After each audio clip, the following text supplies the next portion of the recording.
இன்னைக்கு நிறைய படத்தோட வசூலை பார்க்க போறோம். எந்த படம் நல்லா வசூல் பண்ணிட்டு இருக்கு, எந்த படம் ரொம்ப மோசமா வசூல் பண்ணிட்டு இருக்கு அப்படிங்கறதெல்லாம் வீடியோக்குள்ள பார்ப்போம். இன்னைக்கு இன்னொரு முக்கியமான விஷயம், அது என்ன விஷயம் அப்படிங்கறத நீங்க ஆல்ரெடி தம்ப்நெயில் டைட்டில் எல்லாம் பார்த்துட்டு தான் வந்திருப்பீங்க. எல்லாத்தையும் வீடியோக்குள்ள பேசுவோம். அதுக்கு முன்னாடி நேத்து வீடியோல நான் ஒரு கெஸ் த ஃப்ரேம் அப்படின்னு ஒரு ஃப்ரேம் ஒன்று வச்சிருந்தேன். அதை நிறைய பேர் கரெக்டாக கெஸ் பண்ணியிருந்தீங்க. 2 பேரும் ஒரு புக்கை எடுக்கிற மாதிரி, ஒரு புக் ஸ்டால்ல ஒரு புக்கை எடுக்கிற மாதிரி, அங்க நிறைய பேர் அது காதலுக்கு மரியாதை அப்படின்னு கமெண்ட் போட்டிருந்தீங்க. ஆனா அது ஜே தான். அதையும் நிறைய பேர் சொல்லியிருந்தீங்க. அதை கரெக்டாக கெஸ் பண்ண முதல் 5 பேர் ஆஸ்டர் கார்டன், விஜேந்திரன், அருள்ராஜ், பாரதி தமிழன்வேல், அப்புறம் பரத்குமார் அப்படிங்கிற இந்த 5 பேர் தான் முதல்ல கரெக்டாக கெஸ் பண்ணியிருக்காங்க. இன்னைக்கு ஒரு ஃப்ரேம் ஒன்று வச்சிருக்கேன். அது என்ன ஃப்ரேம், என்ன படம் அப்படிங்கறத கெஸ் பண்ணுங்க.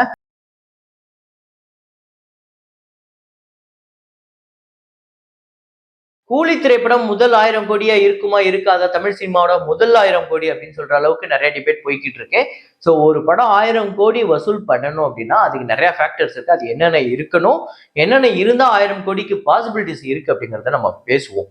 ஸோ அதுக்கு முன்னாடி நிறைய படங்களோட வசூலை பார்க்க போறோம். F1 Day 20 இந்தியாவில் 1 கோடியே 39 லட்சம், டோட்டலா 88 கோடியே 15 லட்சம் இந்த படம் வசூல் பண்ணிருக்கு. இந்தியாவில் 398.8 மில்லியன் யூஎஸ் டாலர்ஸ் கலெக்ட் பண்ணிருக்கு. வேர்ல்டு வைடு 4600 கோடிக்கு மேல வருது, 630 கோடிக்கு மேல. அப்புறம் ஜுராசிக் வேர்ல்ட் ரீபர்த் இந்த படத்தோட Day 13 இந்தியாவில் 1 கோடியே 85 லட்சம், டோட்டலா இந்தியாவில் 95 கோடியே 75 லட்சம் வசூல் பண்ணியிருக்கு. 560.3 மில்லியன் யூஎஸ் டாலர்ஸ் உலகம் முழுக்க இந்த படம் வசூல் பண்ணியிருக்கு.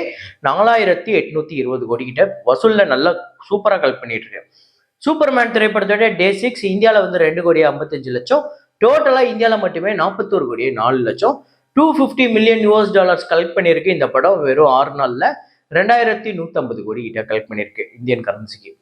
மெட்ரோ இண்டினோ அப்படிங்கிற படம் Day 13 இந்தியாவில் 1 கோடியே 85 லட்சம், உலகம் முழுக்க 2 கோடியே 10 லட்சம்.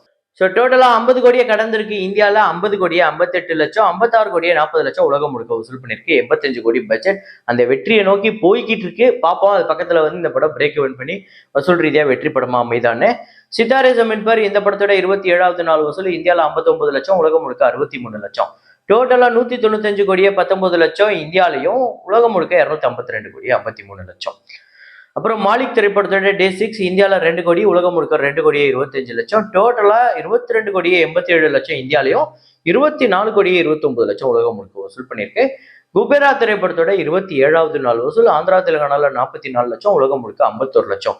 ஸோ டோட்டலா 72 கோடியே 19 லட்சம் ஆந்திரா தெலுங்கானாலையும், 139 கோடியே 71 லட்சம் உலகம் முழுக்க வசூல் பண்ணியிருக்கு இந்த படம் 27 நாள்ல.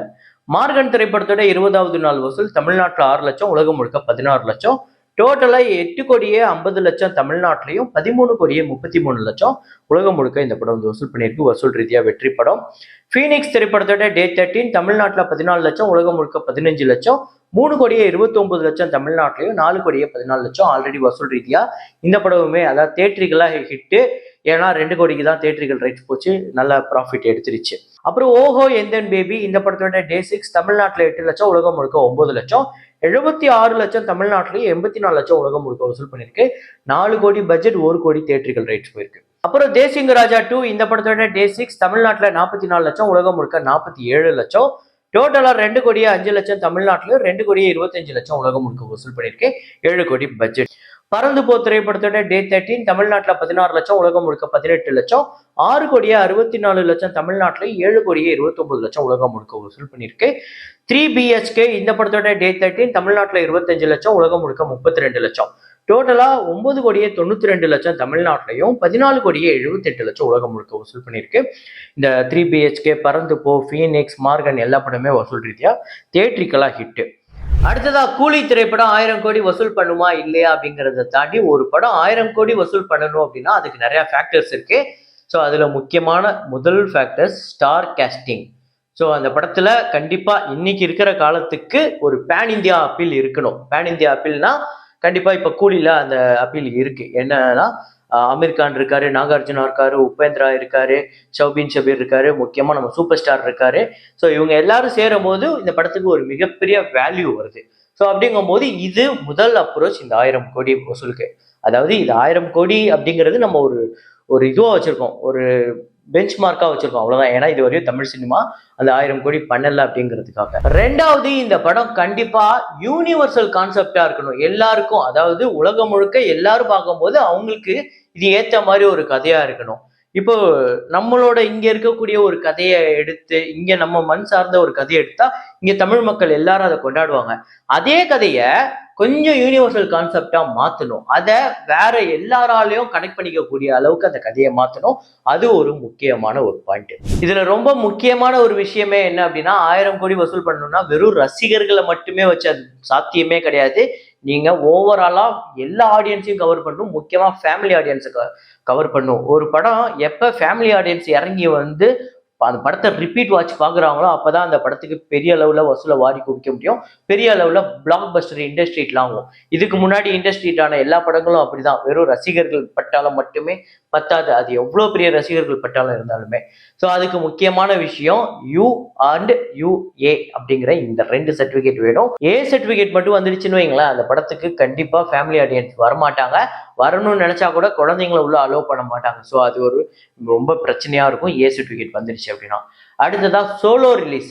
கண்டிப்பா இந்த படம் ஒரு தமிழ் சினிமாவுக்கு மட்டும் ஒரு சோலோ ரிலீஸா இருக்கக்கூடாது. இந்திய சினிமாவுக்கு ஒரு மிகப்பெரிய சோலோ ரிலீஸா இருக்கணும். அதுக்கு கூட வேற படங்கள் வந்தா அது ரொம்ப சின்ன படமா இருக்கணும். ஆக்சுவலா இப்ப கூலி கூட வார் 2 வர்றது கூலிக்கு ஒரு மிகப்பெரிய ஆபத்து தான். ஏன்னா அங்க நார்த் இந்தியால பெரிய அளவுல அங்க இருக்கக்கூடிய மெயினான தியேட்டர்ஸ் எல்லாம் எடுத்துருவாங்க. அப்புறம் 1000 கோடி எடுக்கிறதுக்கு இன்னொரு முக்கியமான ஃபேக்டர் என்ன அப்படின்னா 58 டேஸ் ஓடிடி அந்த கான்செப்டுக்குள்ள வரணும். 28 டேஸ் அப்படிங்கிற அந்த இதுக்குள்ள அந்த கான்ட்ராக்டுக்குள்ள போயிட்டாங்க அப்படின்னா அவ்வளவுதான். இன்னும் மூணு வாரத்துல வரப்போகுது, இன்னும் 2 வாரத்துல ஓடிடியில வரப்போகுது. இது எதுக்கு தியேட்டர்ல போகணும்? ஆக்சுவலா லாங் ரன் போகணும். அப்பதான் 1000 கோடி அப்படிங்கிற வசூல் எடுக்க முடியும். லாங் ரன் போகணும்னா இந்த 58 நாள் ஓடிடி அப்படிங்கிற இந்த கேட்டகரிக்குள்ள தான் நீங்க போக முடியும். அடுத்ததா டெக்னிக்கல் டீம், டெக்னீஷியன்ஸ், இந்த படத்துல ஒர்க் பண்ணக்கூடிய டெக்னீஷியன்ஸ் வந்து வித்தக்காரங்களா இருக்கணும். அப்படியே நம்ம போய் தியேட்டர்ல உட்கார்ந்தோம் நம்மள கண்ணை சிமிட்ட விடாம அப்படியே பார்க்க வைக்கணும். அப்படி இருக்கணும். ஸோ அந்த மாதிரி டாப் டெக்னீஷியன்ஸ் இல்லைன்னா பயங்கர வித்தக்காரங்க. யங்ஸ்டர்ஸ்லயே அந்த மாதிரி நிறைய வித்தக்காரங்க இருக்காங்க.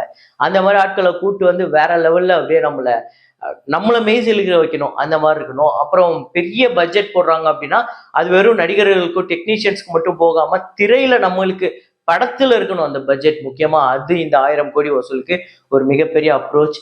அப்புறம் மீதி எல்லாம் உங்களுக்கே தெரியும். பெரிய லெவல்ல ப்ரொமோஷன் ஒவ்வொரு ஸ்டேட்லயும் போய் உட்கார்ந்து ஒவ்வொரு இடத்துலயும் நம்ம பெரிய லெவல்ல ப்ரொமோஷன் பண்ணணும். ஓவர்சீஸ்ல பெரிய லெவல்ல இந்த படத்துக்கு வந்து வியாபாரத்தை உண்டாக்கணும். பெரிய லெவல்ல அங்க போய் ப்ரொமோஷன்ஸ் பண்ணணும். இது எல்லாத்தையும் தாண்டி இந்த படம் எல்லாருக்கும் பிடிச்ச மாதிரி ஒரு படமா இருக்கணும். கேரளா மாதிரி ஒரு சின்ன டெரிட்டரியில கூட குறைஞ்சது ஒரு 60-70 கோடி வசூல் பண்ணணும். அதே மாதிரியே ஆந்திரா தெலுங்கானால ஒரு 100 கோடிக்கு மேல, தமிழ்நாட்டுல இருக்கிறதுல ஹையஸ்ட் அப்படின்னு சொல்லக்கூடிய 200-220 கோடி கிட்ட வசூல் பண்ணணும். முக்கியமா ஹிந்தி பெல்ட்ல 250 கோடி வசூல் பண்ணாம இது சாத்தியமே கிடையாது. 1000 கோடிங்கிறது ஓவர்சீஸ்ல குறைஞ்சது ஒரு 200ல இருந்து 250 கோடி வரணும். எல்லாத்தையும் தாண்டி இந்த படம் எல்லாருக்கும் பிடிச்ச படமா அமையுது அப்படின்னா இவ்வளவு ஃபேக்டர்ஸ் ஒரு படத்துக்கு இருந்து அந்த படம் எல்லாருக்கும் பிடிச்ச படமா எல்லாருக்கும் ரசிக்கக்கூடிய ஒரு யூனிவர்சல் கான்செப்டா இருந்தா மட்டும்தான் இந்த 1000 கோடி அப்படிங்கிறது சாத்தியம். இங்க எக்கச்சக்கமா நல்லா இருக்குன்னு சொன்ன நிறைய படங்களே 1000 கோடி எல்லாம் எடுக்கல. எல்லாராலையும் கொண்டாடப்பட்ட படங்கள் கூட 1000 கோடி எல்லாம் எடுக்கல. ஸோ 1000 கோடி எடுக்கணும் அப்படின்னா சில மேஜிக் நடக்கணும்.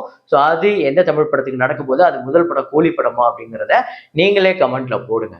இதே மாதிரி ஒரு வீடியோல இதே மாதிரி கலெக்ஷன் ரிப்போர்ட்ல மீண்டும் நான் உங்களை சந்திக்கிறேன். Signing off Rahman.